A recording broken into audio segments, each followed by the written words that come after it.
किसान साथियों नमस्कार, राम राम, सत श्री अकाल, आदाब। किसान साथियों आप अच्छे होंगे, ठीक होंगे, भगवान से कामना करते हैं, दुआ करते हैं आप जहाँ भी रहें स्वस्थ रहें, अच्छे रहें, आपके काम में दिन दुगनी रात चुगनी उन्नति हो। परम पिता परमेश्वर से हमारी यही कामना है। किसान साथियों मैं अमित महिला तहसील लोहारू डिस्ट्रिक्ट भिवानी हरियाणा का स्थायी निवासी हूँ और आज दिनांक 9 अगस्त 2023 है।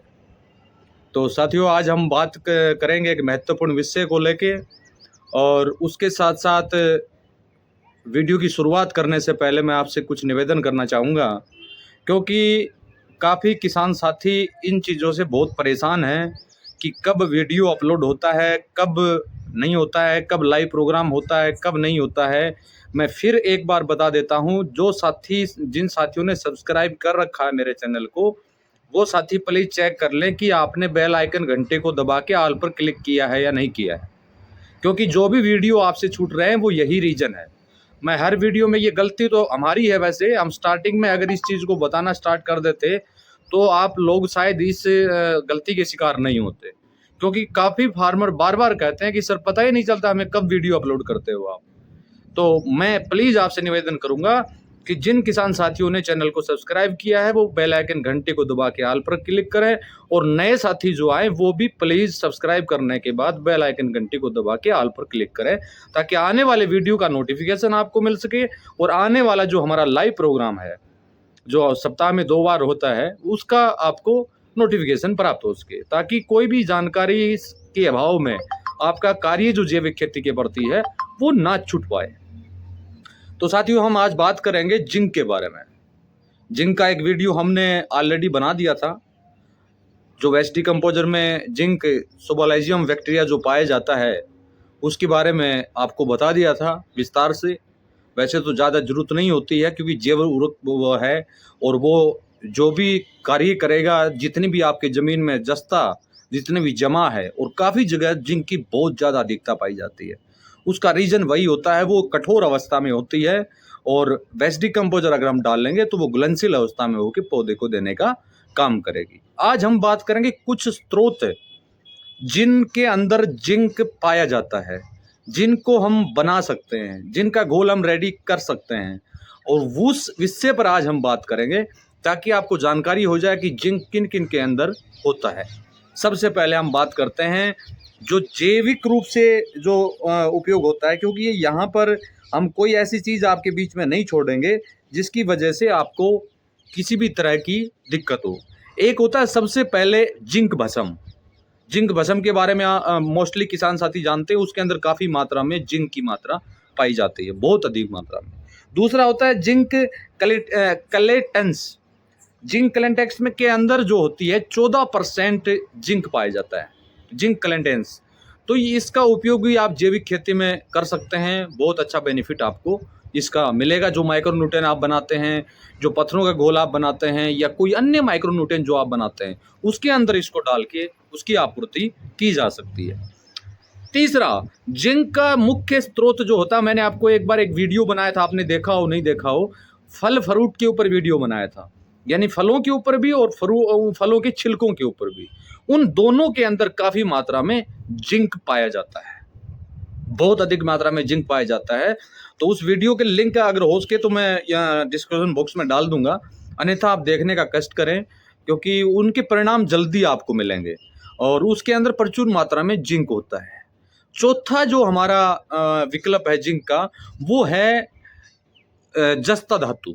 जस्ता धातु को सभी जानते हैं, कहीं भी ले सकते हैं, कहीं भी मिल सकती है, किसी के पास ले जाइए मिल जाएगी आपको। हार्डवेयर की जितने भी दुकानें हैं कहीं से जस्ता धातु आप ले सकते हैं, ऑनलाइन भी इसको मंगा सकते हैं, और इसकी कोई ज़्यादा आवश्यकता नहीं होती है। 200-250 ग्राम हो काफ़ी है आपके लिए, 2-3 साल के लिए सफिशेंट है। इतनी ही जिंक की हमें कमी होती है फसलों में, और जिंक की कमी से नुकसान तो काफ़ी होता है, ये आप भी जानते हैं।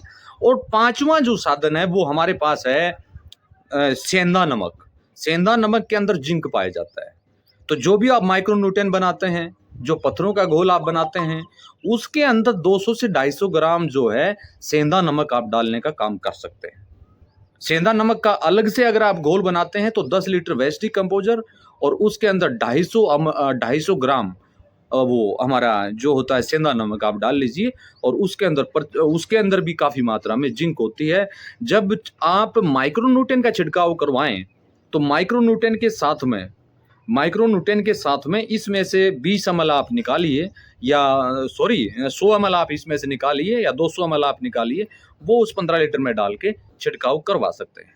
और जो हमारा माइक्रोन्यूट्रिएंट का घोल होता है, उसके अंदर दालें पड़ती हैं, कुछ दालों में जो है वो जिंक पाया जाता है, तो उसके माध्यम से भी हमें जिंक का स्रोत जो है वो हमें आसानी से मिल जाता है। तो बहुत अधिक मात्रा में उसके अंदर जिंक होता है और जिंक की कमी की वजह से पौधे की जो नई कलियां निकलती हैं, जो ताज़ा कलियां निकलती हैं, वो जो बिल्कुल उसमें पीलापन आ जाता है, भड़वार रुक जाती है।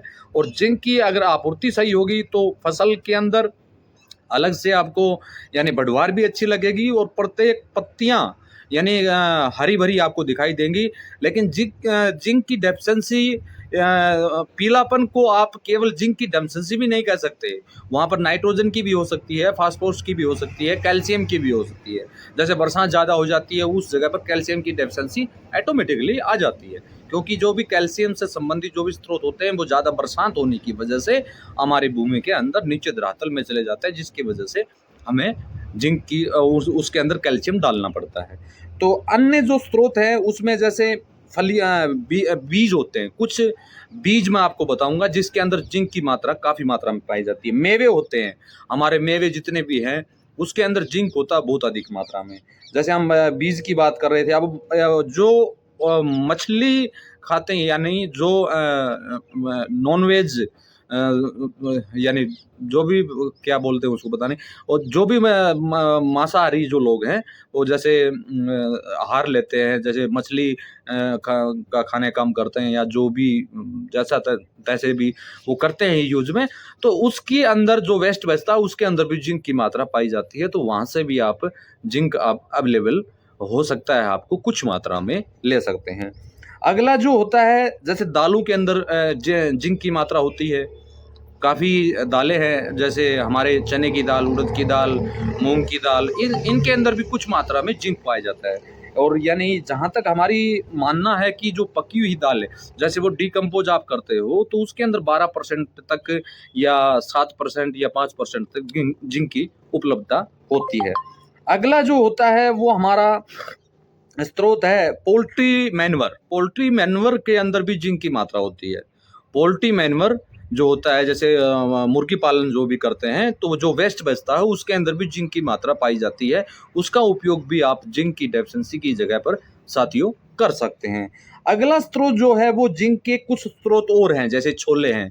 छोले की बात करें, दाल को मैंने आपको बता ही दिया। अखरोट के अंदर जिंक होता है, काजू के अंदर जिंक होता है, जिया के बीज जानते होंगे, और नहीं जानते हो तो गूगल पर आप सर्च भी कर सकते हैं। पिसी हुई अलसी जो होती है, पिसी हुई अलसी के अंदर जिंक की मात्रा पाई जाती है। भांग के बीज के अंदर, भांग का जो सीड होता है उसके अंदर जिंक की मात्रा पाई जाती है। और भांग जो है वो भांग के अंदर फास्फोरस भी होता है, भांग के बीजों में फास्फोरस की मात्रा भी पाई जाती है। तो उसका उपयोग आप माइक्रो न्यूट्रिएंट की जगह पर किसान साथियों कर सकते हैं, बहुत अच्छा बेनिफिट मिलेगा। और भांग की पत्तियां जो होती हैं उन पत्तियों फूलों में से आप बेहतरीन एक कीटनाशक तैयार कर सकते हैं, जिससे आपकी फास्फोरस और जिंक की आपूर्ति आसानी से। और भांग आपको मोस्टली अगर हम बात करें जो भी हमारे नदी नाले के जो किनारे होते हैं, मोस्टली हमारे तो आसपास यहाँ जैसे मेड होती है, मेडों पर अब बहुत अधिक मात्रा में यहाँ पर मिल जाती है भांग, तो उसकी पत्तियों का उपयोग कर सकते हैं या उसकी जो फलियां लगती हैं उसके सीड को आप ले सकते हैं, उसके अंदर भी जिंक की मात्रा पाई जाती है। कद्दू के बीज होते हैं, कद्दू के जो बीज होते हैं, कद्दू के बीज के अंदर काफ़ी मात्रा में जिंक अवेलेबल है। अगर आप उसको माइक्रोन्यूट्रिएंट में डालना चाहें, डालना कितना है, 100 200 300 ग्राम, बस इतना ही डालना है, ज़्यादा डालने की आपको आवश्यकता नहीं है। उसको पीस के डालना है, इस बात का आपको ध्यान रखना है। साबुत रोटी, जो पकी हुई रोटियां होती हैं, चाहे वो बाजरे की आप लगा सकते हैं, गेहूं की लगा सकते हैं, मक्का के लगा सकते हैं, या मिक्स अनाज की जो पकी हुई रोटियां होती हैं उनके अंदर भी जिंक की प्रचुर मात्रा पाई जाती है। और वो रोटियां जितनी पुरानी हों, जैसे मान लीजिए 1 या 2 दिन की हों, तो वो बहुत अच्छा रहता है। तो उसको 2 या 3 दिन के बाद जो रोटियां बचती हैं उसका जो मिश्रण होता है उसको आप पीस लीजिए और मोस्टली जो तवे के ऊपर रोटियां बनती हैं, यानी अग्नि जला के हम रोटियां बनाते हैं और उसमें हम सेकते हैं, तो उससे जो रोटियां बनती हैं उन रोटियों की बात कर रहा हूँ, ना कि गैस के ऊपर जो रोटियां बनती हैं। गैस के ऊपर ही वो पकाई जाती है, उन रोटियों में जिंक की मात्रा मैं आपको नहीं बता रहा हूँ। जो हमारे दादा परदादा, जो आज हम भी गैस की रोटियां नहीं खाते हैं बिल्कुल भी, वो सीधा जो हमारे चूल्हे लकड़ी से जलता है उसकी रोटियां खाते हैं। उसके अंदर भी प्रचुर मात्रा में जिंक साथियों पाया जाता है। तो मैंने काफ़ी स्रोत आपको बता दिए, इन सभी को आप माइक्रोन्यूट्रिएंट जो भी आप बनाएं, बकरी मैनवर बनाएं या पत्थरों का घोल बनाएं, या आप दालों का माइक्रोन्यूट्रिएंट बनाएं, या फलों का माइक्रोन्यूट्रिएंट बनाएं, या फलों के छिलकों से माइक्रोन्यूट्रिएंट आप बनाएं, उसके अंदर ये सभी आप डाल सकते हैं। जितना भी हो थोड़ा थोड़ा सभी इकट्ठे करके आप दे सकते हैं। लेकिन ये जो आप बनाएंगे, अब यहाँ मैं फिर आपको क्लियर कर देता हूँ, ये चीज़ें जो ये स्रोत आप बनाते हो, ये जैविक के रूप में आप पौधा कब लेगा, जब आपकी ज़मीन का ऑर्गेनिक कार्बन ठीक होगा। नहीं तो जितनी मात्रा हमारे द्वारा बताई जाती है वो उसको नहीं ले सकता है, क्योंकि कार्बन अगर अच्छा होगा तब ये उन पौधों को ग्रहण करने की क्षमता रखता है। वैसे लेगा, लेकिन उतना नहीं लेगा जितना कि वेस्ट डिकम्पोजर के अंदर जो जिंक बैक्टीरिया है वो जो काम करेगा। क्योंकि वेस्ट डिकम्पोजर के अंदर ही हम ये सभी घोल बनाते हैं, तरल वेस्ट डिकम्पोजर के अंदर बनते हैं। जो भी आप लगा लीजिए, चाहे आप जीवामृत लगा लीजिए, पीयूषामृत लगा लीजिए, पत्थरों का घोल, दालों का, सारा हम तरल वेस्ट डिकम्पोजर से बनाते हैं। तो उसके अंदर ऑलरेडी ये बैक्टीरिया और कुछ उससे संबंधित कंटेक्ट हम इनमें डाल देंगे, तो फिर बहुत अच्छा और शानदार बेनिफिट आपको मिलेगा और पौधा हरा भरा होगा। आपकी बागवानी हो या आपकी फसल हो या आपकी वेजिटेबल हो, किसी में भी आप इसका साथियों यूज कर सकते हैं। तो आशा करता हूं कि आज वीडियो में दी गई जानकारी से आप अगर आपको अच्छा लगे तो इस वीडियो को अधिक से अधिक साथियों के बीच में शेयर कीजिए, और जो भी आपकी राय है वो कमेंट बॉक्स में अवश्य डालिए। और किसी को भी इस वीडियो से संबंधित किसी भी तरह की कोई जानकारी लेनी है तो वो वीडियो पर दिए गए व्हाट्सएप नंबर के ऊपर मैसेज करके प्राप्त कर सकते हैं। और किसी भी साथी को मेरे साथ फेसबुक, टेलीग्राम, ट्विटर, व्हाट्सएप पर अगर ऐड होना है तो सभी के लिंक जो हैं वो डिस्क्रिप्शन बॉक्स में मैं डाल दूंगा वीडियो के, उससे आप आसानी से उनको क्लिक करके हमारे साथ आप जुड़ सकते हैं। और अगला जो है, यानी जो भी साथी, जैसे मैं पहले भी काफ़ी बार बता चुका हूँ, मेरे लुहारू के आसपास के एरिया के हैं, जो हरियाणा की बात करूँ या राजस्थान के कुछ एरिया की बात करूँ, जैसे हम झुंझुनू तक की बात कर लेते हैं, हरियाणा में संपूर्ण हरियाणा की बात कर लेते हैं, एक इंसान दूसरे इंसान से आसानी से जुड़ा हुआ है, हम जानते हैं इस बात को। तो वो साथी अगर तरल वेस्ट डिकम्पोजर, हनएंसर, आई ड्रॉप इत्यादि अगर वो लेना चाहे तो बाई पोस्ट मंगाने की बजाय मेरे पास आके वो ले जाइए, तो उनको वो सारी चीज़ें मेन शहर में ही मिल जाएंगी आपको, बस स्टैंड के पास में। तो ये मेरी एक छोटी सी आपसे विनती थी, और दोबारा आपसे रिक्वेस्ट करूंगा, जिन साथियों ने अभी तक चैनल को सब्सक्राइब नहीं किया है वो सब्सक्राइब करें, बेल आइकन घंटी को दबाएं। आने वाले समय में किसी अन्य विषय को लेकर आप लोगों के बीच में फिर हाजिर होंगे। तब तक के लिए नमस्कार, जय हिंद, जय भारत।